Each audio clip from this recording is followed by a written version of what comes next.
Bienvenidos una semana más a la hora del aula de la experiencia. Ya saben, una nueva ventana que se abre aquí en Huelva Televisión para todos los alumnos del aula de la experiencia. La semana pasada hablamos sobre la importancia de la minería en la Huelva del 19 y hoy vamos a tener la oportunidad de conocer un poco más a Francisco Córdoba. Con él vamos a hablar sobre la biomedicina actual, sus avances y desafíos.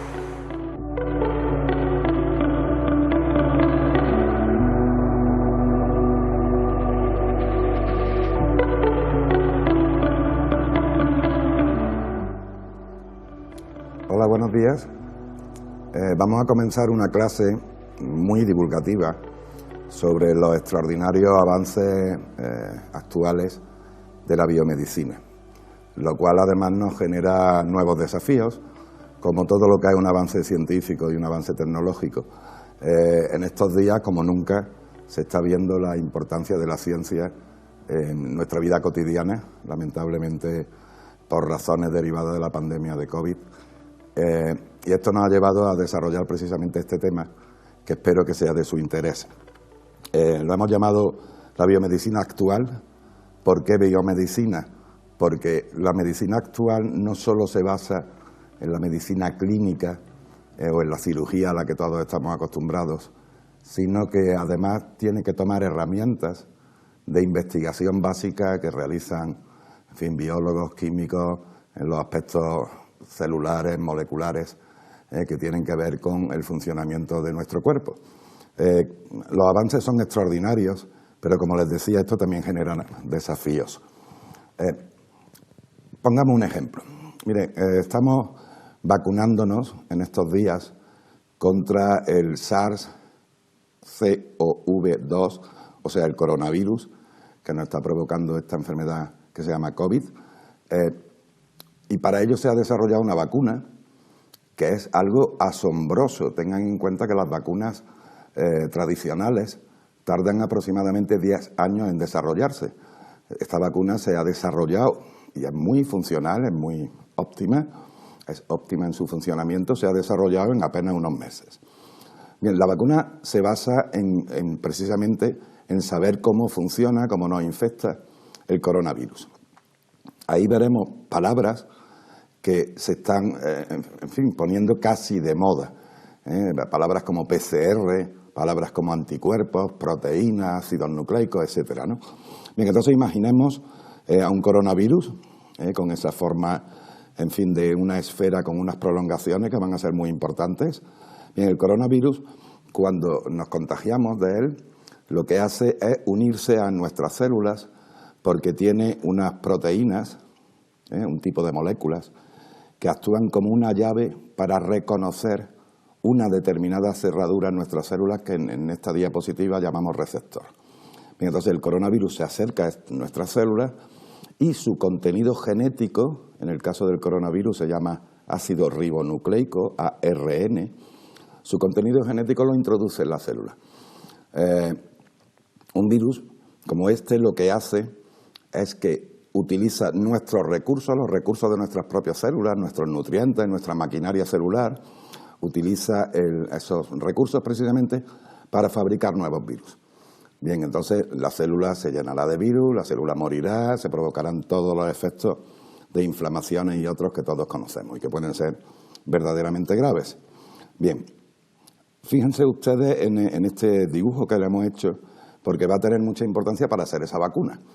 Bien, en el dibujo hemos visto una proteína del virus que envolvía al virus como una espícula, como una especie de radios, que se llama S.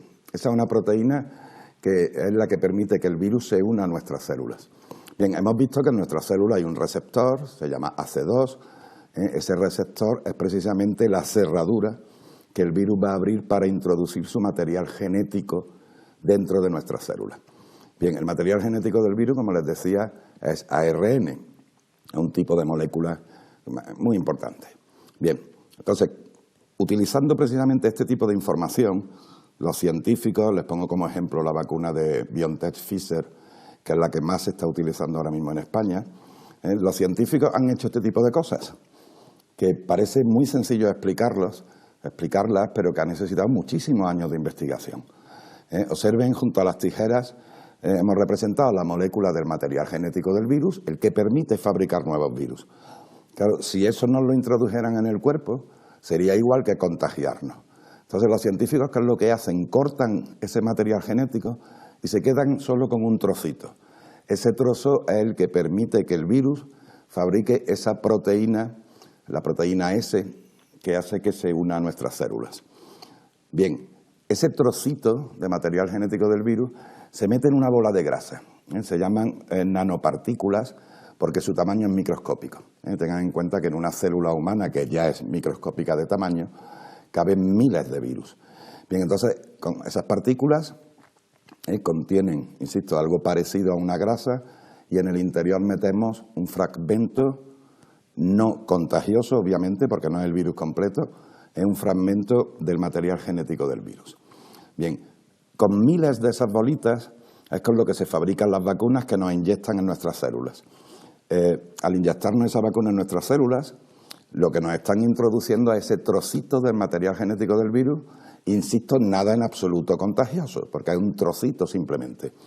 Nuestras propias células van a fabricar esa pequeña proteína del virus que permitía el reconocimiento de nuestras propias células, con lo que el virus nos ataca. Pero insisto, las partículas no son peligrosas porque no son el virus completo, simplemente un trocito muy pequeño. Bien, esas partículas se distribuyen por nuestro cuerpo y nuestras células defensivas, hay muchas células del sistema inmunológico, van a aprender a reconocer esas partículas. Esos dibujos en forma de Y que rodean a una célula es lo que se llaman anticuerpos. Entonces esos anticuerpos van a aprender a reconocer a esas partículas con una peculiaridad. Nuestras células son capaces de generar un sistema muy complicado, un sistema de memoria. Por eso hablamos de una vacuna. O sea, nosotros nos exponen a un componente del virus, nuestras células aprenden a reconocer a ese componente del virus, de tal manera que si posteriormente nos contagiamos, nuestras células van a responder con mucha velocidad. Entonces imagínense ustedes que tenemos un contagio con muchos virus, entonces inmediatamente nuestras células de memoria van a fabricar anticuerpos, los anticuerpos van a envolver a los virus y los van a destruir directamente. Además de estos anticuerpos, existen otras muchas células en fin, que intervienen para defendernos del coronavirus en este caso, en este ejemplo. Bien, hemos visto en estas diapositivas un procedimiento para fabricar vacunas absolutamente novedoso. Esto no se había hecho nunca. Claro, es fácil explicarlo, pero entiendan que simplemente cultivar un virus, aislar su material genético, manipular su material genético, introducirlo en esas bolas de grasa, mantenerlo estable aunque sea 80 grados bajo cero, en este caso, y poder inyectarlo, eso implica muchos años de estudio y muchos años de conocimiento, que nos lleva a comprendernos nosotros mismos, cómo funciona nuestra biología. Al respecto, los seres humanos, y utilizo una pintura de Durero de Adán y Eva, de un hombre y una mujer, los seres humanos, como el resto de seres vivos del planeta, estamos formados por células. Tenemos muchos millones de células en nuestro cuerpo y muchos tipos de células diferentes. No es igual una célula de la retina del ojo que una célula del músculo del corazón, ¿no? Bien, las células son extraordinariamente complejas y todas las células de cada individuo, de cada uno de nosotros, derivan de una historia compleja, increíble, fascinante, como es la de nuestro propio origen. Cuando nuestra madre nos proporcionó una de sus células, el óvulo, y nuestro padre nos proporcionó una de sus células, el espermatozoide. Ambas células se unen y forman una única célula que se llama cigoto. Esa célula se va a multiplicar, etcétera, hasta formar un embrión humano, embrión que se irá desarrollando hasta tener, evidentemente, llegar al nacimiento y desarrollándose hasta el individuo adulto, ¿no? Es importante subrayar que cada uno de nosotros contiene una información genética, una información heredada del padre y de la madre. Del 50% procede del padre y el 50% procede de la madre, independientemente de que cuando nace un niño le veamos más parecido a uno o a otro, o incluso a los abuelos, ¿no? Pero siempre es el 50% de esta información, de origen materno y el 50% de origen paterno. Con esa información el embrión se va a ir desarrollando. Es una información genética, es una información heredada, es un conjunto de instrucciones que permiten fabricar todos los componentes de un ser humano, desde el cerebro, médula espinal, o los músculos, o el corazón, o los pulmones, etcétera. En el dibujo que les muestro, se muestra el desarrollo humano hasta 2 meses de desarrollo embrionario. Ese embrión tiene aproximadamente el tamaño de una moneda de 1 euro. Estamos hablando de 2 meses, nos queda todavía mucho tiempo de desarrollo embrionario hasta el nacimiento, ¿no? Insisto, este desarrollo está programado genéticamente, para bien y para mal. Quiero decirle, o sea, en la mayoría de los casos el desarrollo es óptimo, pero en algunos casos hay defectos en el propio programa genético, los componentes genéticos que hemos heredado de nuestros padres, que hacen que, bueno, que suframos algunas enfermedades de estas que llamamos congénitas o hereditarias y congénitas, ¿no? Pero no se puede olvidar que desde el momento en que somos engendrados, desde el momento de la fecundación, ya estamos sometidos al efecto del medio ambiente en sentido amplio. Porque en el vientre de la madre pues va a haber una serie de hormonas, porque los nutrientes, los alimentos que toma la madre van a influir, porque sus buenos o malos hábitos también van a influir en el desarrollo, etcétera. O sea, un ser humano es siempre una combinación de lo heredado, de los genes y de la influencia del medio ambiente, insisto, en el sentido más amplio, ¿no?, de lo externo, ¿no? Parafraseando a Ortega y Gasset, un ser humano es algo del que podríamos decir yo soy, cada uno de nosotros lo puede decir, yo soy mi genoma, o sea, mi conjunto de genes que he heredado de mis padres y mis circunstancias, es decir, aquellos factores ambientales que afectan al desarrollo de ese ser humano. Bien, como les decía, las células son extraordinariamente complejas y tenemos miles de células. Yo me voy a fijar en un componente concreto que está parpadeando en pantalla, que se llama núcleo.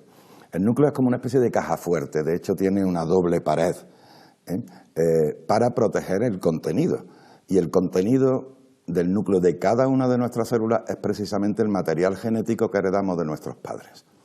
Bien, desde aquella primera célula que fuimos, el llamado cigoto, hasta los millones de células que tenemos en un individuo ya desarrollado, cada una de las células tiene un recuerdo permanente y funcional, va a ser útil, de la herencia de nuestros padres, el núcleo. Bien, si nosotros nos introducimos en las células y miramos qué hay en el núcleo, veremos, en ciertos momentos de la vida de la célula, veremos unas partículas que se llaman cromosomas. El nombre es conocido de todos. En los seres humanos hay 46 cromosomas, 23 de los cromosomas proceden de nuestro padre y 23 de los cromosomas proceden de nuestra madre, como les decía, 50%. Bien, si analizamos los cromosomas, aparece una molécula, o sea, un compuesto químico, con unas características peculiares, muy importantes. Incluso tiene cierto valor estético, porque como ven en este esquema, es una especie de doble hélice, que es uno de los nombres que se le da a la molécula ADN o ácido desoxirribonucleico. Cada vez estas siglas son más conocidas y aunque la palabra sea compleja, también es conocido su significado. Bien, si a la vez que estoy introduciéndome dentro del material genético empiezo a ver con detalle el ADN está formado a su vez por unas moléculas que se suelen abreviar con una inicial, ACTG. Bien, ese tipo de moléculas se llaman bases nitrogenadas. Ese tipo de moléculas, o nucleótidos también, ese tipo de moléculas es diferente en cada persona. Y aquí hago un pequeño inciso. La mayoría de las personas compartimos ese tipo de letras, este tipo de mensajes. ¿Por qué? Porque pertenecemos a una especie, la especie humana. Pero, sin embargo, cada uno de los individuos, cada uno de nosotros, tenemos un mensaje con peculiaridades individuales que nunca han existido y que nunca existirán. Cada uno de nosotros somos únicos en la historia de la humanidad. Nunca, insisto, ha existido nadie igual a nosotros y nunca existirá nadie igual a nosotros. La única excepción sería la de los gemelos univitelinos, porque en el desarrollo de un embrión el óvulo fecundado se puede partir en dos y esas dos células van a ser idénticas. Es la única excepción. Bien, este mensaje genético, formado por muchas moléculas, por muchas letras, como le estoy mostrando, es un mensaje que hemos aprendido a leer y a identificar, que es una cosa asombrosa, es una cosa fascinante. Bien, tan fascinante que piensen ustedes, miren, nuestro coronavirus puede tener unos 30 genes, poquitos, o sea, llamamos genes a trozos del material genético, del ARN en el virus, del ADN en nuestro caso. Son trozos que contienen información para hacer algo, alguna función. Por ejemplo, tendremos trozos que nos permitan definir nuestra estatura, o trozos que nos permitan fabricar los jugos gástricos para poder hacer la digestión, o trozos que nos permitan definir nuestro color de ojos, etcétera, ¿no? Eso es lo que le llamamos genes. Bien, en nuestro caso hay aproximadamente 20.000 genes en cada una de nuestras células. Insisto que la mitad proceden del padre y la mitad de la madre. Bien, si pusiéramos las letras de esos genes, como les mostraba en la diapositiva anterior, estaríamos en torno a 3.000 millones de pares de letras, van emparejadas, unos 3.000 millones. Bien, esto es un número obviamente alto, pero con esta analogía entenderán lo alto que es. Si me pongo a escribir esas letras con una letra normal de la que utilizamos en un ordenador, con 2.000 y pico letras puedo rellenar un folio. Para completar las 3.000 millones de letras necesitaría más de 1 millón de páginas. Y si quisiera encuadernar ese 1 millón de páginas, y haciendo una similitud con el Quijote en una de sus ediciones más conocidas, estaríamos hablando de que para escribir todo ese mensaje genético que hay en nuestras células y que heredamos de nuestros padres, pues necesitamos más o menos 1.000 volúmenes del Quijote. 1.000 volúmenes del Quijote en cada una de nuestras células, recordando que tenemos millones de células. O sea, imagínense la cantidad de información que hay incluida en cada una de las células. Información que en mi caso permite fabricarme a mí mismo, desde un punto de vista genético. Evidentemente, lo que no permite es tener las mismas experiencias que yo he tenido a lo largo de la vida. El medio ambiente es variable. Bien, esta información que contienen las moléculas en el ADN nos va a servir para fabricar las proteínas. Y aquí también es importante diferenciar entre lo que es una instrucción y la ejecución de esa instrucción, la acción que se deriva de la instrucción. Poniendo un ejemplo que muchos conocemos, si uno va a IKEA, por ponerle una tienda muy conocida por todos, nos darán un mueble desmontado con las instrucciones, pero la instrucción habrá que llevarla a la práctica. Bien, en nuestras células las instrucciones son el material genético que heredamos, el ADN, y lo que se pone a la práctica pues son una serie de proteínas que van a ejecutar muchas funciones. Haciendo una analogía en este sentido de la información, desde el ADN, instrucciones, a las proteínas, que son los que ejecutan, las moléculas que ejecutan las instrucciones, pues haciendo, insisto, una analogía, podemos pensar en la construcción de un edificio donde a partir de los planos se van a generar y se tendrán que hacer todos los elementos de ese edificio, desde cimientos, paredes, tabicados, fontanería, electricidad, carpintería, etcétera, etcétera, etcétera, ¿no? Bien, tenemos, en fin, dos componentes en ese flujo de información desde el ADN hasta las proteínas. Bien, el ADN se mantiene muy estable en nuestras células, muy estable. Tenemos el mismo ADN que a veces se puede estropear según nuestros hábitos y dar lugar a enfermedades algunas terribles. Tenemos el ADN de nuestras células desde que nacimos, se ha ido multiplicando, y lo tenemos, insisto, en cada una de nuestras células. Pero las proteínas no.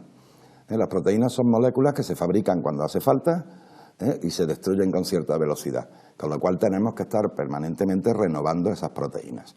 Entonces, poniéndole un ejemplo, imagínense que nos estamos comiendo una carne que tiene muchas proteínas, un estofado de carne, un filete de ternera, o estamos comiendo un plato de legumbres, ¿de acuerdo? Garbanzos, habichuelas, en fin, un plato de legumbres. Bien, son alimentos que contienen muchas proteínas. Imaginemos que una proteína es como este dibujo de rompecabezas que les estoy mostrando, como esta imagen. Cuando nosotros hacemos la digestión de la proteína de ese alimento, lo que nosotros hacemos es romper la proteína y obtener los fragmentos, las unidades que conforman esa proteína. Esas unidades se llaman aminoácidos. Una proteína es un conjunto de aminoácidos. Bien, y con las instrucciones de nuestro material genético, cogemos esas unidades, esos ladrillos, los aminoácidos, y fabricamos nuestras propias proteínas. ¿De acuerdo? Y son propias en el sentido de que, aunque muchas de las proteínas de nuestro cuerpo son comunes en todos los seres humanos, hay proteínas de mi cuerpo que son exclusivamente mías. De hecho, si a mí se me hiciera un trasplante de un órgano, ese trasplante tiene que ser aceptado por mi cuerpo, porque si no lo voy a rechazar, porque voy a distinguir lo que no he fabricado yo mismo. Y esto nos pasa a cualquiera de nosotros. Esto pasa también cuando nos ataca una bacteria, cuando nos ataca un virus. O sea, inmediatamente nos defendemos porque vemos que es algo que no hemos fabricado nosotros, que es ajeno a nosotros mismos. Claro, esa defensa normalmente es adecuada, pero a veces es excesiva. Esto ocurre con el coronavirus. Que las defensas frente al coronavirus a veces son excesivas. Esto provoca ciertas inflamaciones y ciertas cosas que son muy graves, o pueden ser muy graves, ¿no? Bien, nosotros destruimos las proteínas extrañas, las que se están introduciendo en nuestro cuerpo y no hemos fabricado nosotros, las destruimos con los anticuerpos de los que antes hablamos, por cierto que son también proteínas los anticuerpos, y con células muy especializadas que hay en nuestro cuerpo para destruir precisamente elementos extraños o incluso células propias que se hayan estropeado. Bien, el procedimiento es complejo. En fin, un estudiante especializado en este tipo de temas pues sabe que esto es muy complicado, pero le resumo básicamente lo que ocurre en las células. Miren, esto es un esquema muy simplificado de una célula. Tenemos nuestro núcleo, que recuerden que en el interior pues tenía el material genético, el ADN, que habíamos heredado de nuestros padres. Entonces está muy bien guardado, muy bien guardado. No conviene estropear las instrucciones. Como tenemos que fabricar proteínas a partir de esas instrucciones, voy a hacer una fotocopia, la voy a llamar así. Voy a hacer una copia del ADN que pueda salir del núcleo, de la caja fuerte, y se pueda mover por la célula para ser utilizado. Esa molécula intermediaria, esa copia del ADN, se llama ARN. Se fabrica también dentro del núcleo, pero el ARN puede salir del núcleo. Vale, ahora mismo está expuesto el ARN. De hecho, es una molécula que dura muy poco tiempo en la célula.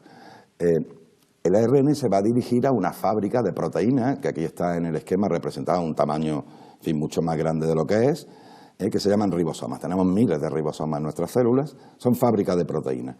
Entonces se van a leer las instrucciones en esa fábrica de proteínas y a partir de esas instrucciones fabricaremos nuestras proteínas. Cada una de las bolitas de este dibujo representa un aminoácido. Bien, lamentablemente el coronavirus lo que hace es introducirnos su ARN dentro de nuestras células y nuestras células leen la información del coronavirus para fabricar las proteínas del coronavirus, o con otras palabras, para fabricar más coronavirus. Claro, pero esa información también ha sido útil para fabricar las vacunas con las que estamos luchando contra el coronavirus, de tal manera que, en fin, tengamos esperanza porque este año se irán relajando las cosas, esperemos todos, ¿no?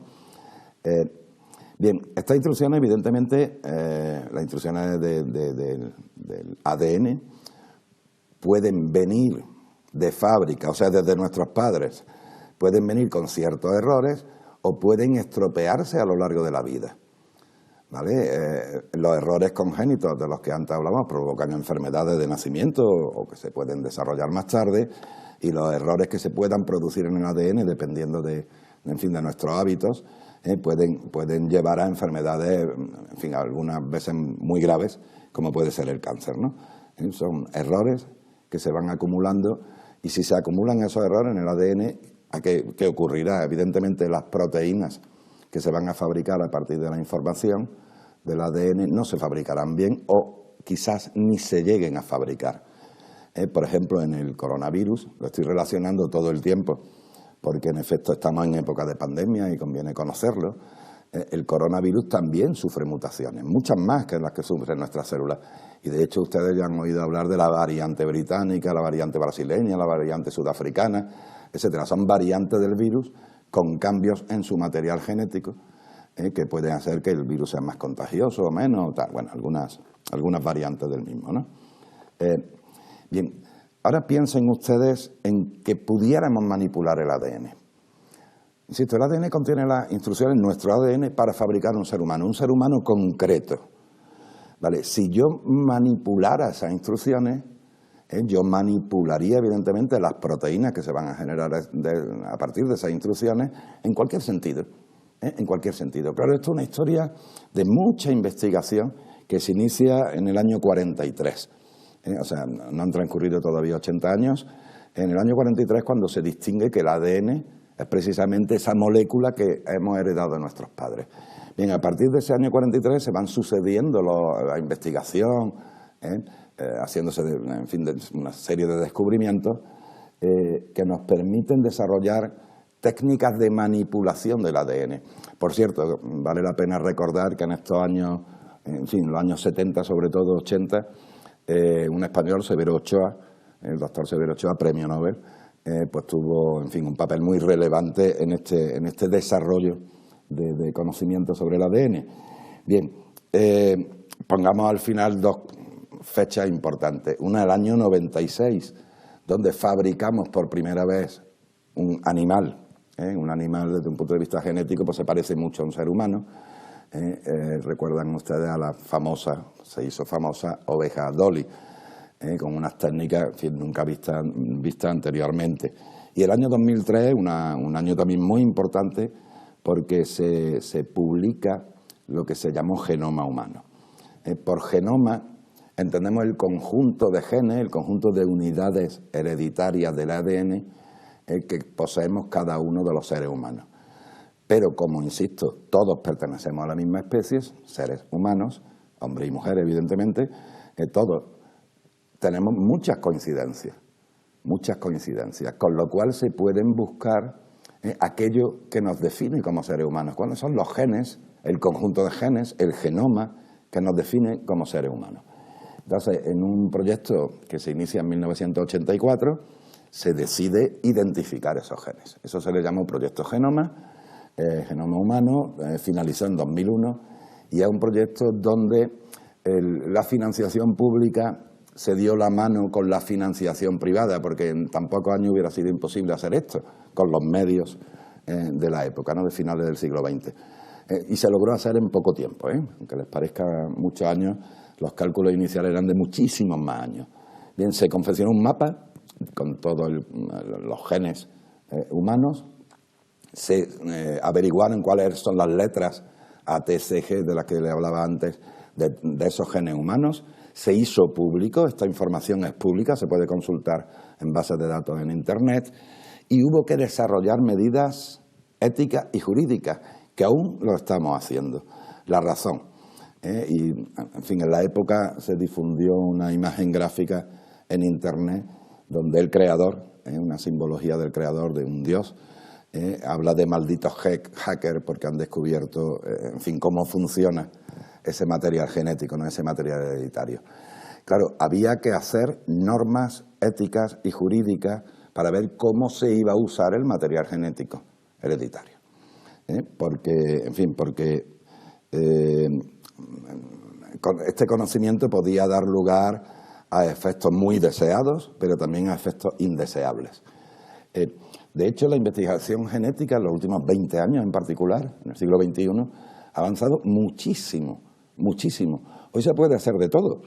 Se puede conocer, obviamente, la información del ADN, se puede amplificar, multiplicar esa información con una técnica que a ustedes les suena mucho la palabra, que se llama PCR, El PCR lo que nos permite es coger una muestra pequeñita, donde haya material genético, y amplificar, o sea, como si hubiéramos cogido mucha muestra, muchísima muestra. Estamos también acostumbrados no solo a la palabra por el coronavirus, sino acostumbrados a muchas series policíacas donde se toman muestras de saliva o un pelo o de semen y tal, ¿vale? Esa muestra se amplifica, se multiplica el material que contiene y eso permite su análisis más fácilmente, claro, porque tenemos más para poderlo hacer, ¿no?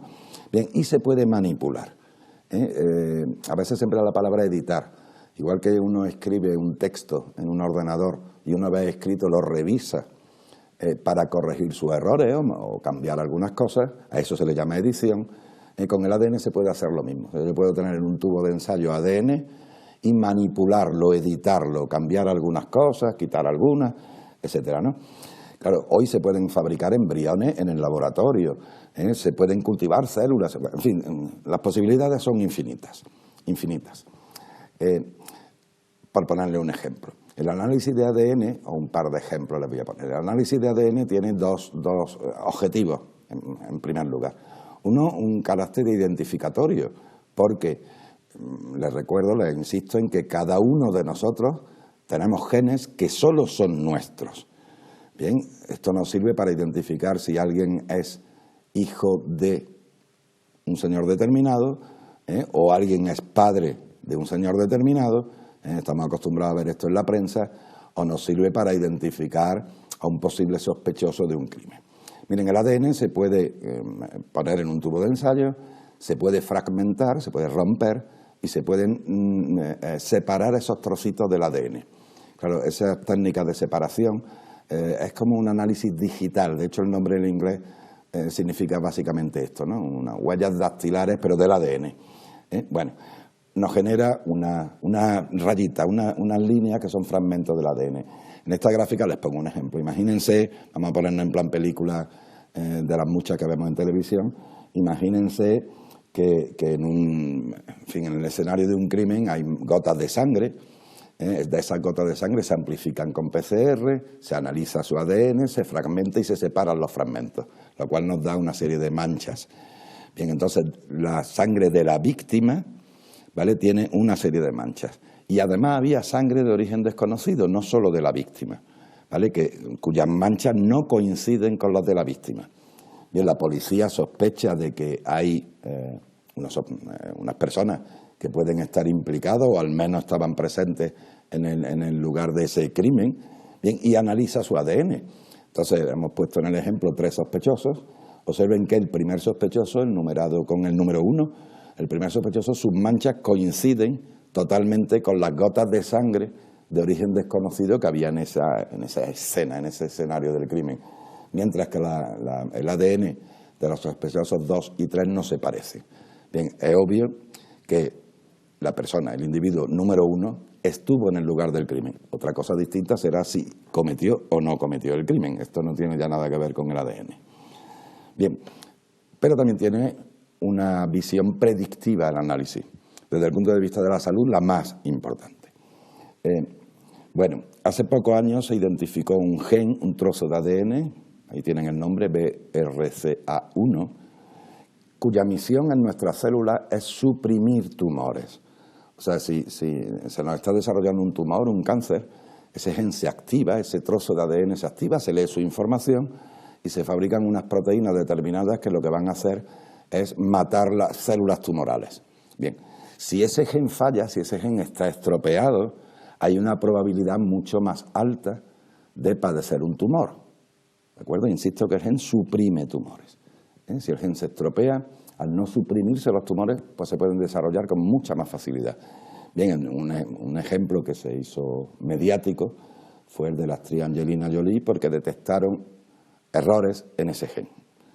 Y ya saben ustedes que la decisión de Angelina Jolie fue, en fin, extirparse aquellos órganos de su cuerpo, mamas, útero, etcétera, aquellos órganos de su cuerpo cuya probabilidad de desarrollar un tumor era muy alta. Cuando les digo muy alta, una probabilidad superior al 80%. Bien, independientemente de que la decisión basada en probabilidades sea discutible o no, está claro que el análisis predictivo del defecto de ese gen lleva a unas determinadas consecuencias. Por eso les digo que es importante desarrollar normas éticas y normas legales. Bien, pongamos nuevos retos, donde, en fin, no tenemos tiempo de hablar con detalle de cada uno de ellos. Bien, hemos descubierto que en cada uno de nosotros, en determinadas partes de nuestro cuerpo, en determinados sitios, existen unas células que se llaman células madre. Las células madre tienen la peculiaridad de que se pueden transformar en cualquier otra célula, en cualquier célula especializada. Al principio les decía que no es igual una célula de retina que una célula del músculo cardíaco, del miocardio. Vale, esas son células especializadas, pero si cogiéramos una célula no especializada, una célula madre, y la desarrolláramos a voluntad, o sea, controlándola en el laboratorio, pues podríamos fabricar cualquier célula especializada. En el ejemplo le estoy poniendo células musculares o células de la sangre, células nerviosas, etcétera, ¿no? Claro, las posibilidades de esto son tremendas. Miren, si cuando a una persona le da un infarto de miocardio, aunque se recupere, pero parte de ese miocardio está dañado irremisiblemente, parte del músculo se ha muerto. Bien, si con células madre podríamos regenerar ese músculo. Imagínense que alguien tiene una lesión, un accidente automovilístico. Bien, es frecuente que en estos accidentes se produzcan daños en la médula que te lleven a parálisis, más o menos grave. Bueno, imagínense que a partir de células madre nosotros generáramos nuevas neuronas, nuevas células nerviosas, con lo cual repararíamos completamente el daño causado. Claro, esto está en vías de desarrollo, se está desarrollando, ya hay ensayos positivos, pero bueno, le quedan todavía años para un desarrollo completo. Más descubrimientos. Hoy en día nos hemos acostumbrado a esto que se llaman técnicas de reproducción asistida, que hay muchísimas. Desde inseminaciones artificiales, la más sencilla, donde se coge el esperma de un ser humano y se inyecta, se inocula en la futura madre. Técnica de fecundación in vitro, donde en un tubo de ensayo se une el material genético del espermatozoide con el material genético del óvulo, es lo que se muestra en la fotografía superior, con una microinyección del material genético en un óvulo. Estas son técnicas de fecundación in vitro que llevarán a su vez a generar embriones, ¿de acuerdo? Porque esa célula fecundada se multiplicará hasta formar pequeños embriones. Bien, esos embriones están almacenados en el laboratorio, existe una legislación acerca de su uso. Bien, hoy podemos hacer una cosa que se llama diagnóstico genético preimplantacional. Y le matizo. Cuando un niño nace en la actualidad, típicamente se toma alguna muestra de sangre, por ejemplo del talón del recién nacido, y se analiza si tiene determinados defectos genéticos, porque aunque de momento no podemos arreglar esos defectos genéticos, y digo de momento, porque pronto llegará la época en que podamos hacerlo, pero sí podemos, en fin, tener ciertos tratamientos, ¿no? Bien, pero imagínense que lo que estamos es fabricando un embrión en el laboratorio mediante fecundación in vitro. Antes de implantar ese embrión, podemos analizarlo y ver si tiene defectos genéticos el embrión. Eso es un diagnóstico genético antes de implantar, preimplantacional, un diagnóstico genético que nos asegura, entre comillas evidentemente esa seguridad, que nos asegura que el embrión es viable para su desarrollo. Será en ese momento cuando se lo implantemos a la futura madre. Bien, bueno, se pueden cultivar y seleccionar, etcétera. Con esta técnica es con lo que precisamente se fabricó la oveja Dolly. La foto que les muestro corresponde a un museo de Escocia, porque cuando murió la oveja pues se la disecó. Es un hito importante en la historia de la ciencia. Se la disecó y está, insisto, en un museo en Escocia. Bien, hay más cosas que a veces ignoramos. Hoy la tecnología, la ingeniería se ha unido a la biología y a la medicina para facilitar precisamente un desarrollo asombroso.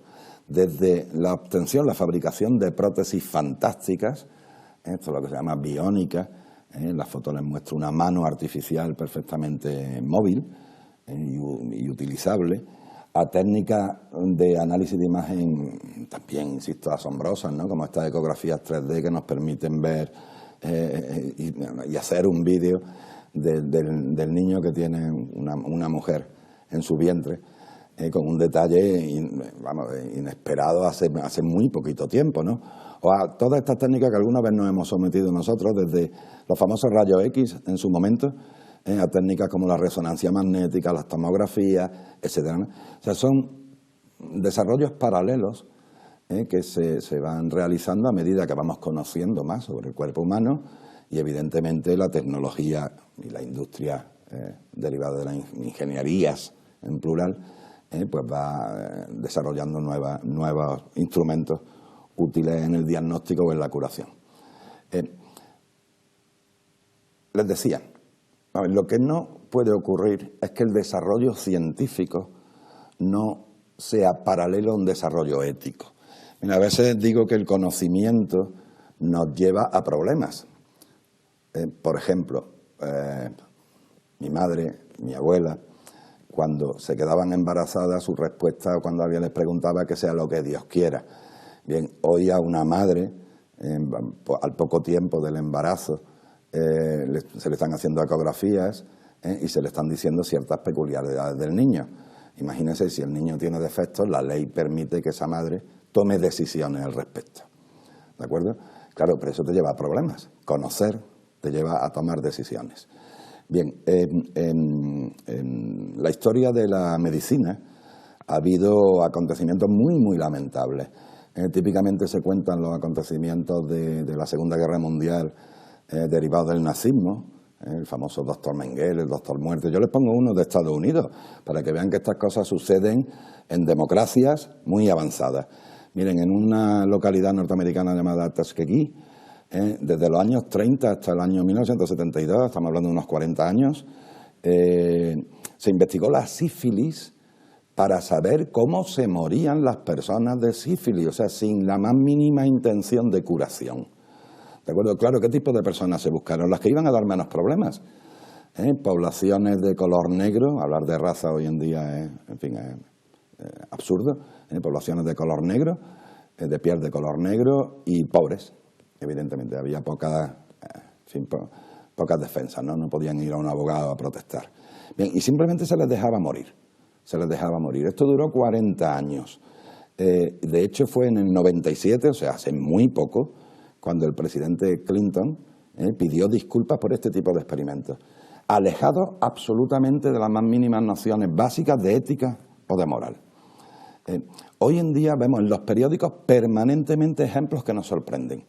Desde manipular el ADN para hacer personas más inteligentes, como les muestro, mezclar ADN humano e introducirlo en ADN de primates, de monos, para ver sus efectos, o saber que una señora que ya no ovula por su edad, con 64 años, ha dado a luz a hijos porque se le ha hecho un implante de embriones, o, esto lo veía antes de ayer, o una empresa que tú le mandas una muestra con un hisopo de algodón, parecido a lo que nos hacen con el COVID, con un hisopo de algodón, entonces te analizan el ADN y a partir de ese análisis te recomiendan cuáles son los mejores cosméticos para tu piel, lo cual resulta absurdo, directamente absurdo. O normas en vigor, por ejemplo esta del Reino Unido, donde un niño puede tener dos madres y un padre. ¿Cómo es posible? Porque se coge el óvulo de una mujer, se coge un fragmento de la célula, se llama mitocondria, de otra mujer, ¿vale? Y el esperma, el material genético de un hombre, y esas tres cosas se mezclan, ¿vale? Con lo cual tendremos un bebé de dos madres y un padre. Vale, esto, evidentemente, como dice el titular de este periódico, desata polémica. Cualquiera de estas cosas desatan polémica. Naturalmente, estas polémicas se iniciaron desde esos años que empezamos a saber qué era el ADN, cómo funcionaba, etcétera. En España, precisamente, hubo una reunión muy importante de especialistas, fue en Oviedo, el año 97, donde se escribió y se llevó a cabo un convenio para proteger derechos humanos y dignidad del ser humano respecto a este tipo de investigaciones, este avance tremendo de la biología y de la medicina.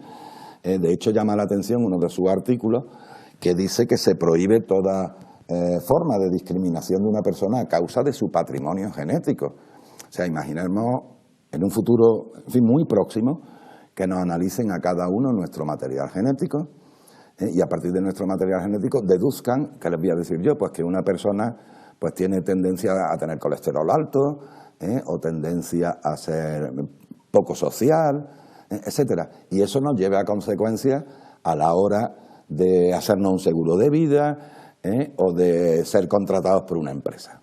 Claro, esto se llama discriminar en función del patrimonio genético, entendiendo patrimonio con su significado, una riqueza que heredamos de nuestros padres. Bien, a partir de este tipo de reuniones, como la del Convenio de Oviedo, se desarrolló lo que se llama Declaración Universal sobre Bioética y Derechos Humanos. Esto ya se hizo en la ONU, concretamente en la UNESCO, que es la sección de la ONU relacionada con el desarrollo cultural.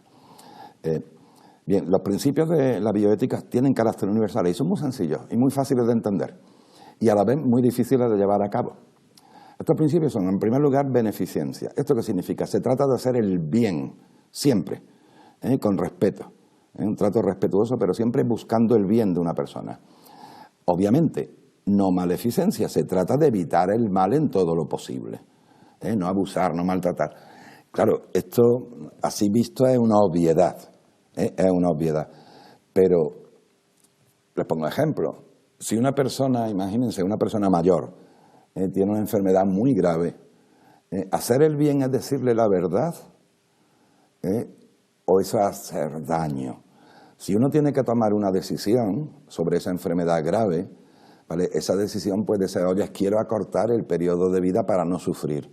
¿Eso es hacer el bien o es hacer mal? Claro, son decisiones complicadas. Bueno, otro de los principios, hay 4, es el de autonomía. La persona afectada es la que tiene que tener la libertad de decidir sobre sí mismo, cosa que genera mucha polémica, como en fin, estamos viendo en estos últimos meses. Y después tiene que haber un principio de justicia, obvio, que tiene que ser garantizar el bien común. Imagínense que la vacuna solo se la pudieran poner un sector de la población, se la tiene que poner toda la población.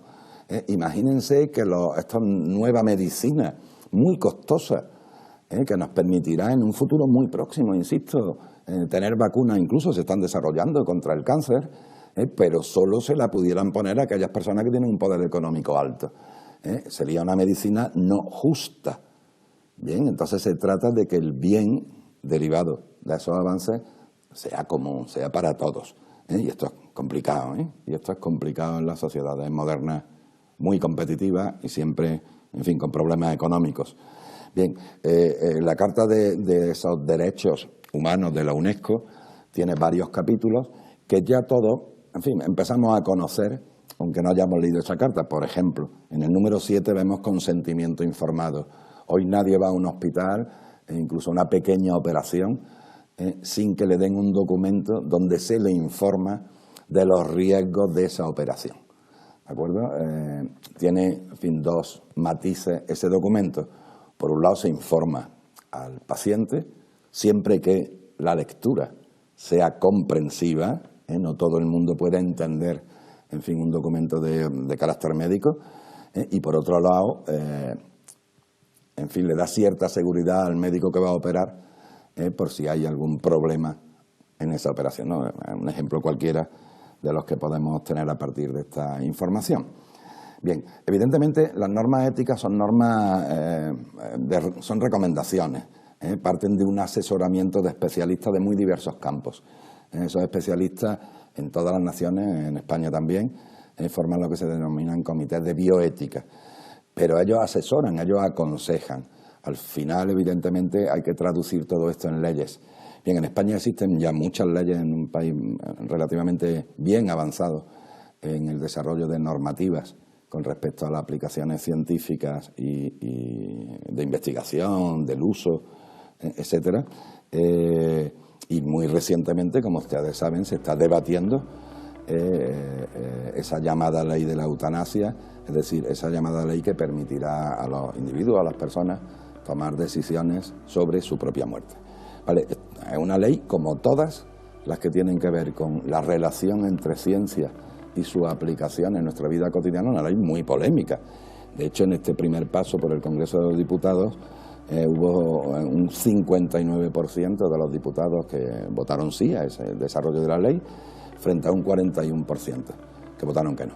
Evidentemente son leyes conflictivas, con lo cual tenemos que pedirle a nuestros representantes políticos que, por favor, traten de consensuar en lo mayor posible estas leyes para no tener alternativas permanentes en las mismas leyes en función del partido político que gobierne, lo cual sería lamentable en temas muy serios como este.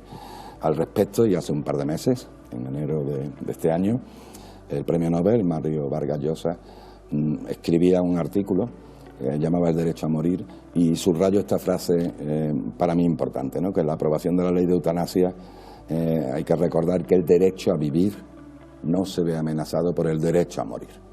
Eso, en fin, hay que contemplar las cosas en su medida justa, aunque sea muy difícil y haya que discutir mucho sobre el tema. Bien, y para finalizar, no he mirado el reloj, espero no haberme extendido.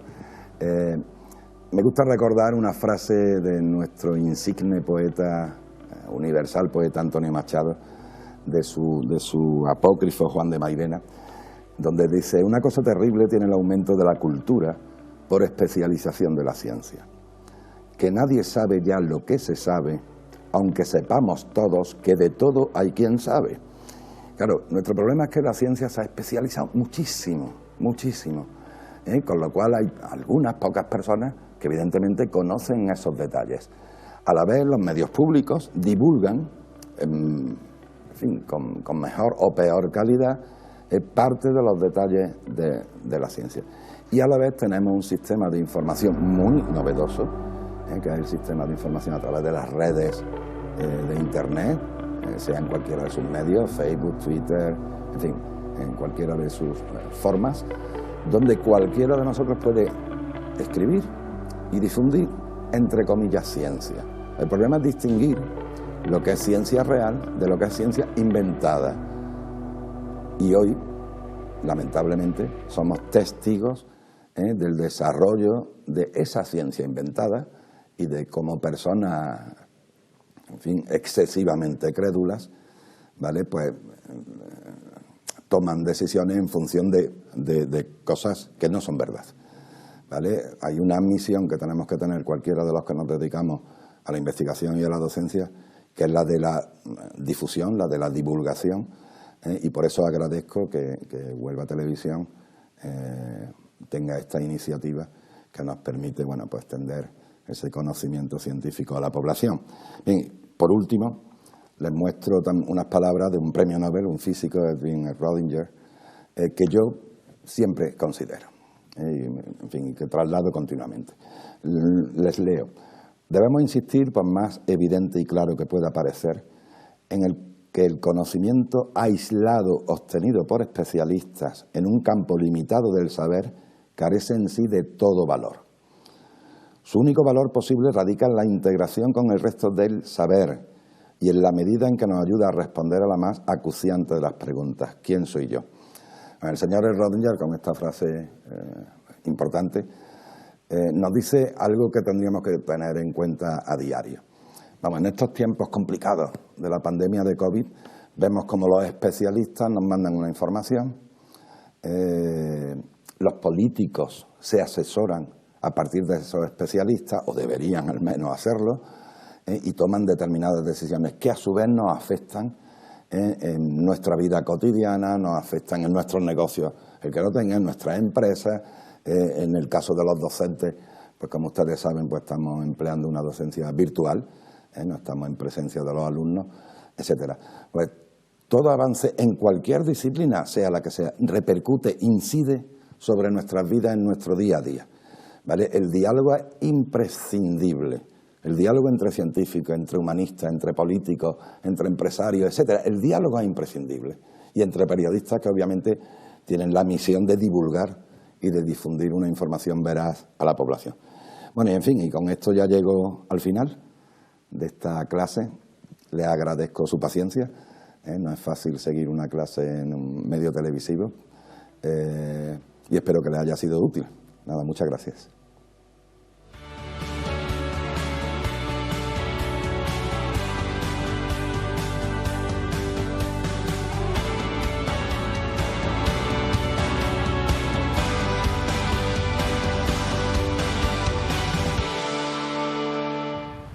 Pero ¿qué opinan de todo esto nuestros alumnos?